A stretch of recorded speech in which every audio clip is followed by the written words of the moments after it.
Hi everyone, Morten Åstad here. Welcome to my channel and welcome to another unboxing.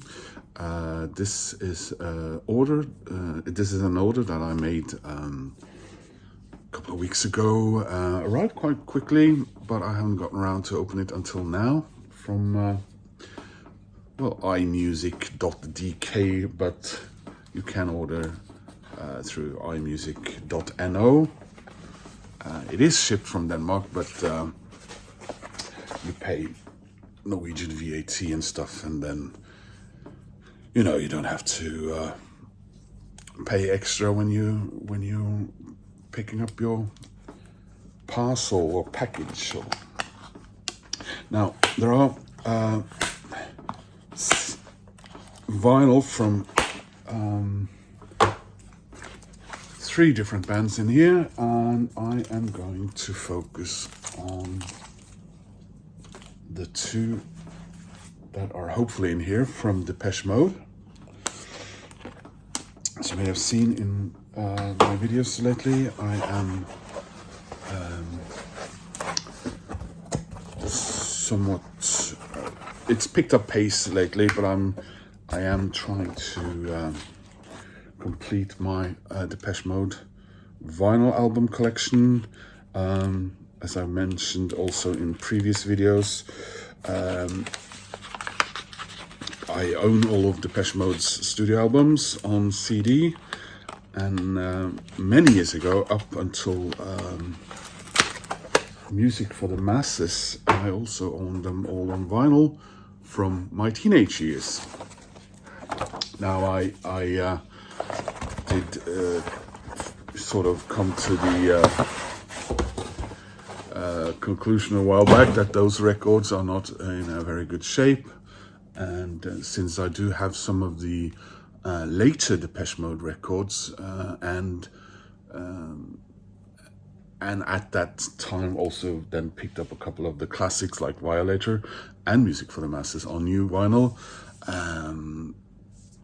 I also sort of found that wasn't really compatible with those old scratchy ones from my teenage days, and so I am, like I said, slowly sort of building up my Depeche Mode vinyl album collection.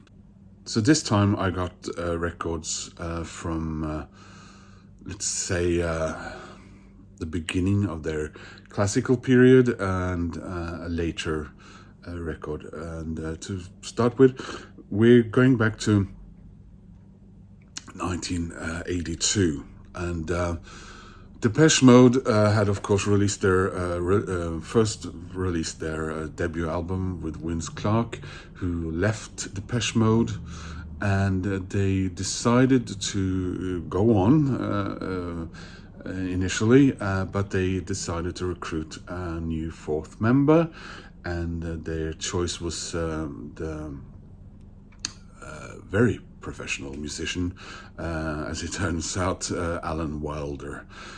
But in this recruitment process, I guess the thought was initially, maybe, is this going to be a 4th member, or is he going to be a much needed actual musician and touring member? Sometimes it's a little bit vague when I read about those things, but what they decided was to record their 2nd album as a trio, and I'm not entirely sure the argument or the decision behind this, but it was probably to do with proving that they could do so. So A Broken Frame was recorded as a trio, and the first recording that Depeche Mode did with Alan Wilder did not end up on their 3rd album. This is a very old, not very nice looking edition of that recording. It's Get the Balance Right. An absolute fantastic I loved it. I've always loved this track, but it's a non-album track, and I think it was recorded in late 82. Funny thing about the video for this is that the director did not seemingly have much clue who Depeche Mode were. So when he filmed them for this video, you will see that in several shots, Alan Wilder is lip syncing the song, and you have the other members sort of in the background, because he assumed that Alan Wilder was the lead singer, and the band, who were, I suppose, worried that they would upset some higher ups or something, kept their mouths shut. They didn't dare to correct this. So when you do find the video Get the Balance Right, which has been omitted from several of their their video compilations, you will see that it looks like Alan Wilder is the lead singer. The B-side on Get the Balance Right, by the way, was the first writing credit of Alan Wilder, and was co-written with Martin Gore. It was used as it was an instrumental, if I remember correct, and was used for a while as sort of an opening music before the man came on stage. And here, by the way, I thought I'd just show you this is the 45. I'll Get the Balance Right, and the back of it. Bong 2. And The Great Outdoors was the B-side. Before recording their third album, Martin Gore had, I think it was in Berlin, been listening to Einstürzende Neubauten, a German industrial band, and this inspired him to introduce sort of industrial sounds to Depeche Mode, and both the producer and also Alan Wilder, I read, said that this was a very good, inspiring recording process. They were experimenting, and everyone were introducing ideas, and they would record. They would get toys and weird, I don't know, mechanical objects, and then they would sample them and put these through the synthesizers to make sounds. And even on Get the Balance Right, they actually used a guitar for the first time in the recording process, also, putting that through the synthesizer. And so the result of all of this, and this is a very special album, because here we are, of course, you want to see it.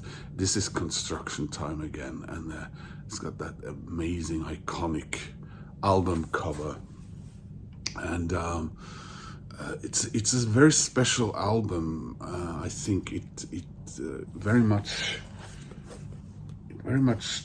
stands at as the beginning, albeit maybe fledgling beginning, of that classical Depeche Mode era.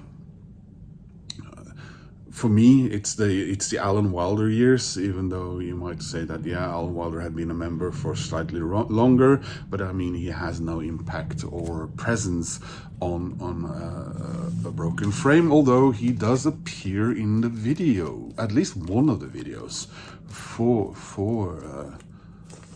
one of the singles from A Broken Frame. So most of the songs here are maybe a little twee. like I use the word fledgling, but there are a couple of very iconic songs here that have followed the band ever since, to less bigger or lesser extent. But yeah, so it's a beautiful record in itself. I think here's the back of it. I love the graphics. I love how the song titles coming askew there, and the metal worker, or I would call him maybe some sort of a blacksmith, and in a way, or I don't know, someone working with rocks. It really lends itself to the music here. And so Daniel Miller has once again on these written about the recording. Here are some photos of the band, which I think ended up on that strange American compilation. Yeah, here it is, on this People Are People cover, which is an odd sort of a meet. Some Americans, this is on Sire meet Depeche Mode. Let's have a look inside.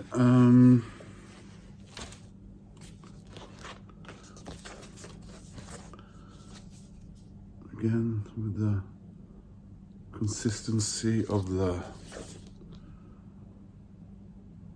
graphics and the way they presented the lyrics here.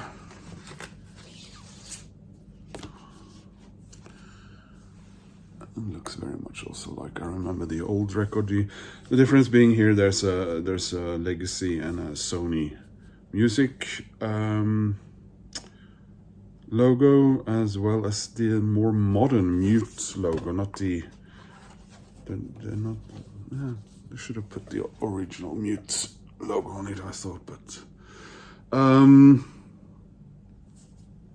So yeah, you got side one, Love in Itself, which was the second single, More Than a Party, Pipeline, and Everything Counts, which was that the first? Yeah, that was the first single. And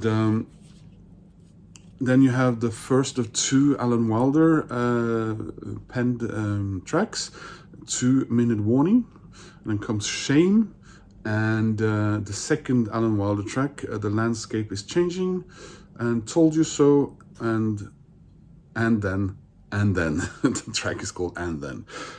So yeah, that's again, like I said, for me, it's the first of the classical Depeche Mode period, and it segues, is that a word I can use, very much into Some Great Rewards. So I often think of those two records as very much twins. Black Celebration is a very distinct record between Some Great Reward and the Music for the Masses, but it's getting closer to that Music for the Masses and Violet at the time than these two, in my opinion, are. It's probably not correct, but I sort of think of them as the Berlin albums, Construction Time Again and Some Great Reward. Like I said, it spawned a couple of singles, thought I'd just show those. The first one was Everything Counts. I love this cover art. Amazing.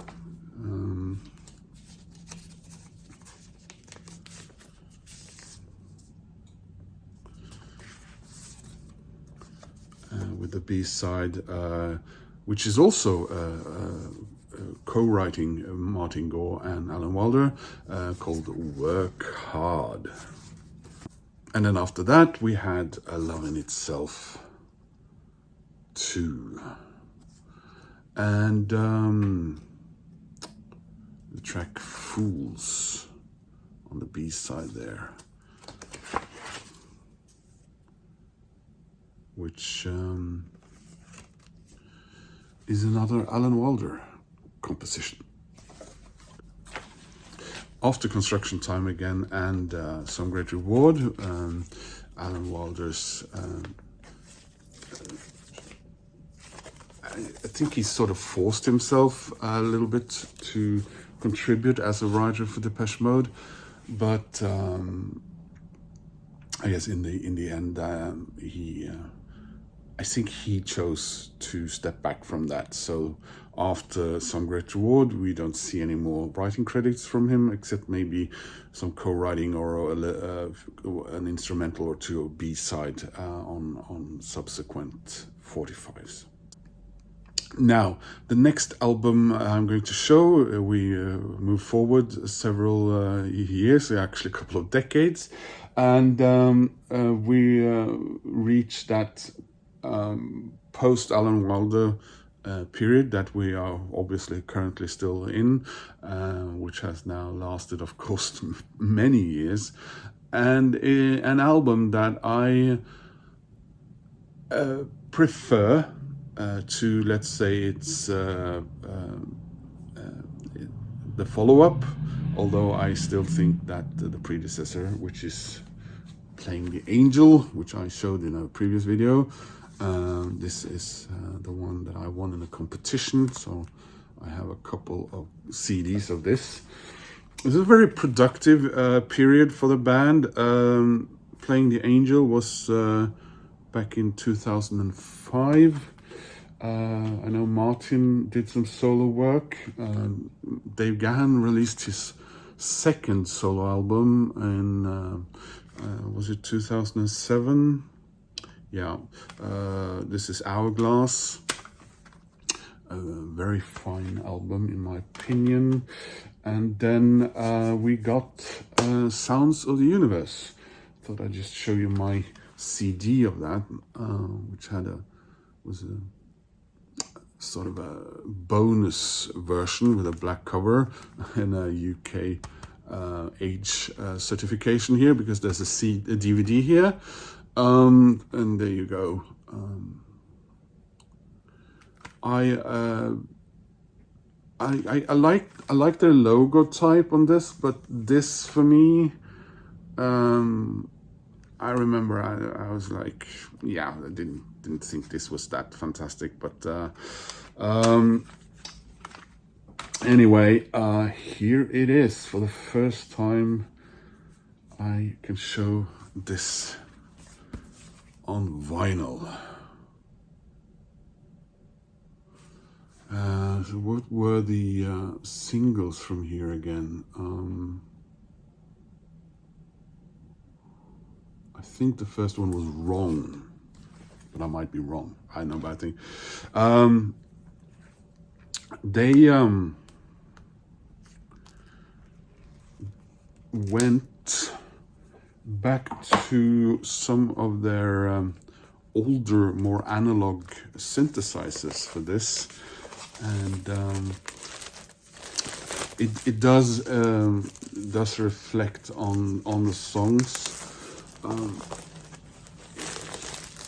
I think the mood of the record is not unlike Playing the Angels in some ways, but Playing the Angels was probably groovier and a little more toe-tappingly friendly, maybe, and had a broader palette in the soundscape, but both are, in my opinion, much stronger albums than, for example, Exciter and Delta Machine, which followed this one.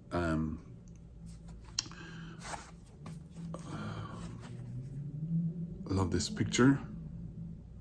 Very nice indeed. Very nice texture on this, by the way. And here we are again with the Nice album artwork here.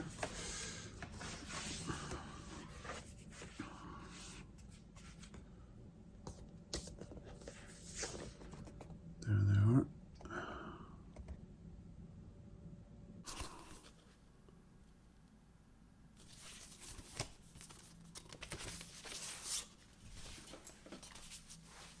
Oh, a bit of a cool color scheme on these. More of the lyrics and another fun. I like this. This is cool.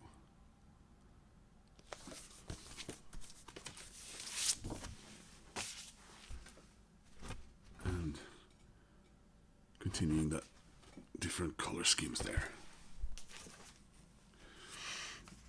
Of course, I recently showed a Delta Machine in a previous video. This was the CD from that. The reason I picked, I wanted to show it, was that I forgot to show when I did the Delta Machine unboxing, another Delta Machine related CD I have, which is this excellent live in Berlin, filmed by Anton Corbin. The music video photo artist and director of movies that Depeche Mode have worked with for now many a year. So that was my unboxing of and showing of one of my favorite bands, Depeche Mode's albums. One of those early, almost to me legendary albums, and one of those later ones that I may not have same kind of fondness for. I previously said that Depeche Mode for me, those magical years, was in a great part reason for those great years were Alan Wilder, and since he has not been a member of Depeche Mode, it hasn't been the same for me. Of course, I'm not the same, they're not the same, and times change, but those years will always be special for me. Of course, discovering a band when you're a teenager and all that, 12, 13 years when I discovered them. But you know, there's this loyalty that I will always buy their records, and anyway, and now I am very close to getting their entire discography, studio album discography, on vinyl, and I need to get the two first, Speak and Spell and A Broken Frame, as well as my least favorite, Exciter. Anyway, guys, thanks for watching. Hopefully the audio went okay, because I forgot to put my microphone in my phone, and we'll see if I have to re-record all this. If you have any comments, I would love to hear what you think about these albums. Not least the latest one, the youngest one, and what you think about Depeche Mode in their their current state. And if you would please click like, that helps my channel and my algorithm and the video. And if you want to subscribe, that makes me happy. Hope to see you soon in another video. Take care.